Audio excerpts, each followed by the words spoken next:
बिस्मिल्लाहिर्रहमानिर्रहीम। अस्सलाम वालेकुम दोस्तों, कैसे हैं आप? होपफुली आप खैरियत से होंगे। Welcome to crypto world 2013। Already weekly forecast के अंदर मैं आपको सेंटर पॉइंट ऑलरेडी बता चुका था कि डेली के फॉरकास्ट के अंदर डॉजी और वीकली फॉरकास्ट के अंदर लाइक जो वीकली चार्ट था, वीकली चार्ट के अंदर जो हमारे पास DXY के ऊपर जो एक मोमेंटम बन रहा है, इन्वर्टेड हैमर, मार्केट कहीं ना कहीं जो एक डेली की ट्रेंड लाइन थी, डेली की ट्रेंड लाइन को कहीं ना कहीं जाके एक दफ़ा से दोबारा हाथ लगाएगी। बट ये एक्सपेक्टेशन नहीं थी कि मार्केट में गोल्ड इतना अच्छा खासा गैप अप के ऊपर ओपन होगा। अब गैप की दो कंडीशंस हैं, दोनों मैं आपको बताऊंगा आज की इस वीडियो के अंदर। आज के टॉप के 3 लेवल और नीचे के 3 लेवल और सेंटर पॉइंट और टर्निंग पॉइंट, ये तमाम चीज़ें आज की इस वीडियो का हिस्सा रहेंगी।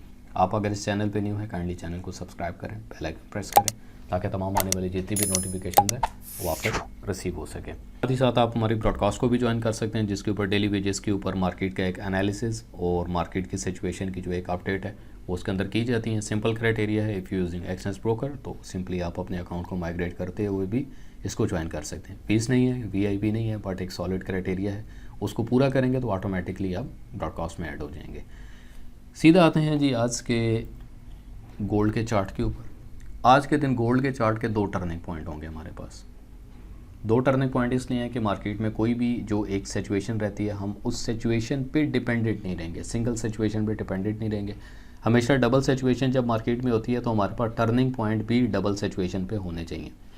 जो टर्निंग पॉइंट रहेगा आज के दिन, अगर मार्केट 1848 से नीचे बिलो क्लोजिंग लेती है ऑन दिस लेवल, तो हम इस लेवल से नीचे कहीं ना कहीं तकरीबन 1847-48 से नीचे अगर मार्केट अपनी क्लोजिंग ले जाती है तो देन डेफिनेटली हम मार्केट को यहाँ से फॉल बैक देखेंगे, जिसमें R3 का एरिया आज के दिन 1850 मैक्सिमम, R2 का एरिया 1840 और R1 का जो एरिया रहेगा वो 1835 होगा। पॉवर्ट पॉइंट की अगर आज की बात करते हैं तो 1826 आज के दिन का हमारा पॉवर्ट पॉइंट रहेगा। S3 की बात करें तो स्पोर्ट 3 1817, स्पोर्ट 2 1811 और 1802 हमारे पास S3 का एरिया। स्पोर्ट लेवल को समझने के लिए सिंपली आपके सामने इस चार्ट को रखूँगा। वीकली भी फॉरकास्ट में मैंने इस चीज़ को आपको क्लियर किया था कि मार्केट का जो एक टर्निंग पॉइंट है हमारे पास ये है, मार्केट यहाँ से स्पाइक भी ले सकती है और मजबूत जो हमारे पास एक बाइंग एरिया, बाइंग जोन है वो यही है। बाकी अगर आप एक लंबा बाय विद ब्रेक इवन कर सकते हैं तो आप उसको लेकर चलें। 1836 का मैंने कहीं ना कहीं बताया था कि 1836 के एरिया के ऊपर इस वीक को देखते हुए 1836 के एरिया के ऊपर आप अपना बाय स्टॉप लगा के रखेंगे।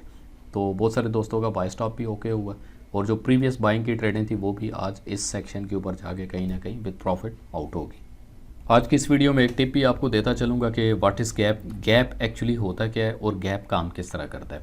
गैप की 2 कंडीशंस हैं कि जब भी ब्रोकर अपनी क्लोजिंग लेता है तो ब्रोकर की क्लोजिंग से पहले लाइक जो MT4 या MT5 जिस पे आप ट्रेड कर रहे हैं, जो MT4 MT5 की सर्विस है, तो ब्रोकर उस सर्विस को 1, 1.5 या 2 मिनट पहले ट्रेडिंग व्यू के अकॉर्डिंग उसको ऑफ कर देता है सर्विस को। उसके पीछे रीज़न है, रीज़न ये है कि जब भी कोई भी डाटा मार्केट के अंदर कैलकुलेट फाइनल प्लस माइनस किया जा रहा होता है, तो जब प्लस माइनस करने के बाद एक डाटा का रेट हाई होगा तो उस हाई इम्पैक्ट में या हाई स्पाइक के अंदर आपका अकाउंट वॉश ना हो या किसी किस्म का आपको नुकसान ना हो, तो दैट्स वाई ब्रोकर के ऊपर ये चीज़ें थोड़ी सी कंपलसरी की जाती हैं। अब गैप क्या होता है? गैप आपने यहाँ पे अभी तक मुझे गोल्ड के अंदर कोई गैप नज़र नहीं आया। MT4 या MT5 पे दिखने वाला जो एक गैप है, आपने उसके ऊपर किसी भी किस्म का फुलिश ऑपरेट नहीं करना। गैप मैं आपको दिखा देता हूँ एक्चुअल गैप क्या होता है। ये आप US ऑयल का चार्ट देख रहे हैं जो कि ट्रेडिंग व्यू पे प्रॉपरली यहाँ पे गैप है जो नज़र आ रहा है, इसको बोलते हैं गैप। बट गोल्ड पे अगर देखते हैं तो गोल्ड पे कोई गैप नहीं है। गोल्ड पे लगने वाला या दिखने वाला गैप सिर्फ और सिर्फ जस्ट एंड जस्ट आपको MT4 या MT5 पे नज़र आ रहा है, जिसके पीछे रीज़न बड़ी सिंपल सी है कि ट्रेडिंग व्यू पे तो मार्केट ओपन हो जाएगी, बट जो आपके ब्रोकर की सर्विस होती है उसको ऑन होने में या ओपन होने में या लिंक्ड होने में वो जो 1, 1.5, 2 मिनट का जो एक ड्यूरेशन होता है, उस ड्यूरेशन के अंदर आपको एक गैप अप नज़र आएगा। ओके हो गया, अंडरस्टैंड हो गया। ये आज के दिन की आपकी एक इस वीडियो की टिप थी। बाकी मार्केट अगर रिवर्सल करती है तो हमारे पास 3 बड़े जोन आज के दिन परफॉर्म कर सकते हैं, जिसमें पहला जो एक जोन है, जो एक सेलिंग एरिया बनेगा हमारे पास, वो 1878 से लेकर 1885 तक का एक best of the best selling area, selling zone perform कर सकता है। जो मीडियम सेलिंग जोन हमारे पास परफॉर्म करेगा ये एरिया है मैक्सिमम 1855, आप इसको 1855 मानेंगे, लाइक तकरीबन 18482 लेकर 1855 तक ये सेलिंग एरिया परफॉर्म करेगा। मार्केट अगर 1848 1847 से नीचे परफॉर्म करती है तो then first we looking first target 1840, second target 1835 और मैक्सिमम विद दिस जोन जो कि 1833 से लेकर 1830 तक का हमारे पास जोन है, हम यहाँ से अपनी बाइंग एक्सपेक्ट कर सकते हैं स्लोली। अगर आपकी इक्विटी लो है और आप थोड़ा एग्रेसिवली ट्रेड करते हैं, जज्बाती ट्रेड करते हैं, तो स्टे विद द मार्केट जब तक प्रॉपरली किसी भी किस्म का यूएस इकोनॉमिकली डाटा या यूएस की तरफ से, क्योंकि उनकी इन्वॉल्विंग जो है अभी इस वार के अकॉर्डिंग एक अच्छी खासी इन्वॉल्विंग हो रही है, जिस पे उनके अपने भी कुछ ना कुछ जो तरजीह हैं और जो उनकी तरफ से एक सपोर्टिव है, तो वो कहीं ना कहीं जाके मार्केट को एक अच्छा खासा इफेक्ट करेगी। तो दैट्स वाई एक स्पीच तक और एक प्रॉपरली कॉन्फ्रेंस तक हमें वेट करना पड़ेगा। उस कॉन्फ्रेंस में आने वाला डाटा या उस कॉन्फ्रेंस में बताई जाने वाली जो भी चीज़ें हैं हमारे लिए वो ही मार्केट का एक टर्निंग पॉइंट, टर्निंग सिनेरियो या एक डिसीजन हो सकता है। उस डिसीजन को मान के, उस स्पीच को मान के हम मार्केट के अंदर अपना कुछ ना कुछ सेल एंड बाय करेंगे। बट साथ ही साथ अगर दोबारा से पुराने अगर चैप्टर पे आते हैं तो D1 का चार्ट आपके सामने मैं क्लियर कर देता हूँ। रिग्रेशनल टूल के साथ भी ये चीज़ हमारे पास सेम लाइक इसी तरह परफॉर्म करेगी और मैनुअली पैरेलल चैनल भी अगर ड्रॉ किया जाए तो पैरेलल चैनल के ऊपर भी हमारे पास यही एक चीज़ थी।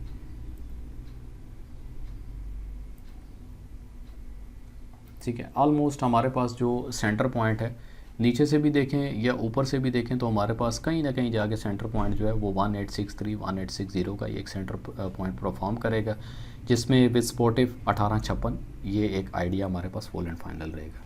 फंडामेंटली अगर बात करते हैं न्यूज़ के अकॉर्डिंग तो USD बैंक हॉलीडे मार्केट में कुछ भी इतना बड़ा मतलब जो एक मूव थी $20 की मूव, मैं तो एक्सपेक्ट नहीं कर रहा था। मैक्सिमम भी अगर जो एक मूव थी $10 से $12 की मूवमेंट विद स्पाइक के साथ मैं एक्सपेक्ट कर रहा था कि मार्केट अपना रिवर्सल करेगी, बट ऐसा नहीं हुआ। अब अगले आने वाली 4 घंटे की कैंडल मैक्सिमम भी अगर रिवर्सल लेती है, हाफ एंड हाफ क्वार्टर की भी अगर बात करते हैं तो 1837 कहीं नहीं जाता, 1837 ईजीली अपना रिवर्सल करेगी।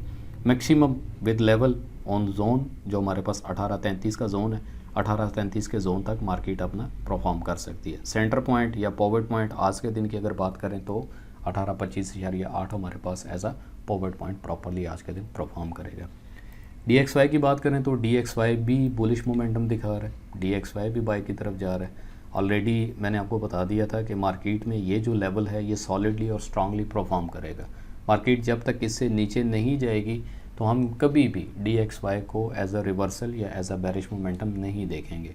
अब देखना ये है कि अगले आने वाले 4 घंटे के अंदर लाइक तकरीबन 1-1.5 घंटा रह चुका है, तो मार्केट अगर इससे ऊपर की क्लोजिंग लेती है तो देन अगला टारगेट जो है वो डेफिनेटली ये रहेगा। अगर तो DXY इससे ऊपर क्लोज ले जाता है, लाइक इस लेवल के ऊपर जाके DXY अगर क्लोजिंग ले जाता है, रीटेस्ट करने के बाद दोबारा से अपसाइड द मूवमेंट करता है, तो हम गोल्ड को कहीं ना कहीं एज अ बेरिश मोमेंटम पे देखेंगे। बट हर आने वाला रिवर्सल जो है टॉप से आप इजीली सेल कर सकते हैं, जो लेवल आपको बता दिए। बॉटम पे जो भी आपको एक अच्छा लेवल नज़र आता है तो आप इजीली अपना बाइंग वहाँ से कर सकते हैं। आज के दिन का डेली फॉरकास्ट यही था। बाकी एक और टिप आपको देता चलूँ कि फ्राइडे अक्सर मैं लिखता हूँ ब्रॉडकास्ट के अंदर भी, और जो कम्युनिटी भी है जो लाइक क्राइटेरिया पूरा करके आ जाते हैं, स्टूडेंट दोस्त आते हैं, तो वहाँ पर मैं अपडेट ज़रूर करता हूँ। हैप्पी वीकेंड का मतलब ये होता है कि आप अपनी तमाम जितनी भी ट्रेड्स हैं उनको आउट करके हफ्ते इतवार की छुट्टी को फील फ्री होकर एंजॉय किया करें, ताकि आपको नींद अच्छी आए। किसी किस्म की टेंशन में रहते हुए आपने अपनी 2 दिन की हॉलीडे को बर्बाद नहीं करना। ये मेरी तरफ से आप दोस्तों को टिप है। हमेशा अपने पोर्टफोलियो को क्लियर करें। अगर ट्रेडें स्टक हैं, नहीं समझ आ रही, तो अपना TP, अपना स्टॉप लॉस इसको रिमूव करके रखें, अपने अकाउंट को हैज करके सो जाएं, 2 दिन की छुट्टी गुजारें। कोई भी किसी भी किस्म की अनहेजिंग सिचुएशन अगर इस तरह की परफॉर्म होती है तो उसमें आपका अकाउंट और आपके अकाउंट की इक्विटी सेफ होती है। न्यूयॉर्क सेशन हमारे लिए एक डिसीजन सेशन होता है, लाइक तकरीबन 5:01 के ऊपर, तो वहाँ पर हम डिसाइड कर सकते हैं अकॉर्डिंग DXY, जो मूवमेंट DXY गिरेगी डॉलर की, तो डॉलर की मूवमेंट को देखते हुए ईजिली हम अपने अकाउंट को कंट्रोल कर सकते हैं। बट अगर आप जज्बाती होकर या एग्रेसिव होकर अपने अकाउंट को ओपन छोड़ देते हैं खुले सांड की तरह, तो उसमें होगा क्या कि मार्केट ने जिस तरह आज के दिन मंडे मॉर्निंग, क्योंकि मंडे के दिन और फ्राइडे के दिन मार्केट में 2 दिन ऐसे होते हैं जिसमें मार्केट में आप जितना मर्जी अच्छे से अच्छा एनालिसिस कर लें, बट मार्केट आपके कंट्रोल में या आपके हाथ में नहीं रहती, तो आपसे मार्केट एग्रेसिवली या जज्बाती होते हुए किसी भी तरीके से गलती करवाएगी और आप उस गलती के अंदर अपने नुकसान का शिकार हो जाते हैं। वंस मज़ीद अगर एक चीज़ को मैं और क्लेरिफाई करूँ यहाँ पे, तो कहीं ना कहीं हमारे पास ये जो एक एरिया था, स्ट्रांग एरिया, जो कि 1814 से लेकर मैक्सिमम 1806 1805 तक का जो एक एरिया था, properly as a buying perform कर रहा था। तो एक एक्सपेक्टेशन अभी आज के दिन मार्केट में ज़रूर है कि मार्केट अपना एक दफ़ा से टेक्निकली रिवर्सल लेगी, और रिवर्सल लेने के बाद यहीं से मार्केट अपना अपसाइड द मूव आपको करती नज़र आएगी। कोर्ट रिपोर्ट के मुताबिक अगर देखते हैं तो जितनी भी न्यूज़ होंगी इस हफ्ते के अंदर हम मार्केट को एज अ बुलिश ही देखेंगे अकॉर्डिंग नंबर, जिस तरह के नंबर्स आ। बाकी आप तमाम दोस्तों से गुजारिश है कि कोशिश करें कि ब्रॉडकास्ट को ज्वाइन करके रखें। ब्रॉडकास्ट के ऊपर सिग्नल भी हैं और सेटअप भी आपको क्लियर किया जाता है, साथ में लर्निंग भी दी जाती है। तो कोशिश करें कि अपना जो फोकस है अर्निंग से ज़्यादा लर्निंग पर रखें। मार्केट में होने वाली जितनी भी डिजीज़ हैं, जितना भी एक मूवमेंट होता है, उस मूवमेंट को आप समझें। तो ऑन माई लाइफ अभी तक जितना भी वार का एक सिनेरियो होता है, वार के अंदर मार्केट अनएक्सपेक्टेड अपना मूव करती है। एक कोरोना, यूक्रेन रशिया की वार, और राइट नाउ अभी की जो वार है फ़लस्तीन और इज़राइल की। तो इन तमाम वार्स के सिनेरियो के ऊपर मार्केट अपना एक अजीबो गरीब सा मूव करे। तो इसमें लो इक्विटी वाले जितने भी दोस्त होते हैं, कोशिश किया करें मार्केट से स्टे अवे करें, क्योंकि मार्केट अपने नंबर्स को, अपनी चीज़ों को मुकम्मल करती है। और किसी किस्म के कोई भी जो लेवल्स हैं, भले चाहे आप एक परफेक्टली भी एनालिसिस करते हैं, तो कहीं ना कहीं जाके आपका एनालिसिस रह जाता है। तो इसके लिए मैं अक्सर गुजारिश करता हूँ कि ब्रॉडकास्ट पे आप अपने आप को ज्वाइन करके रखें, ताकि जितनी भी अपडेट्स हैं वहाँ पे आपको लाइव मिल सकें। अपना बहुत सारा ख्याल रखिएगा। मिलते हैं एक नई फॉरकास्ट और अपडेट के साथ। अल्लाह हाफ़िज़।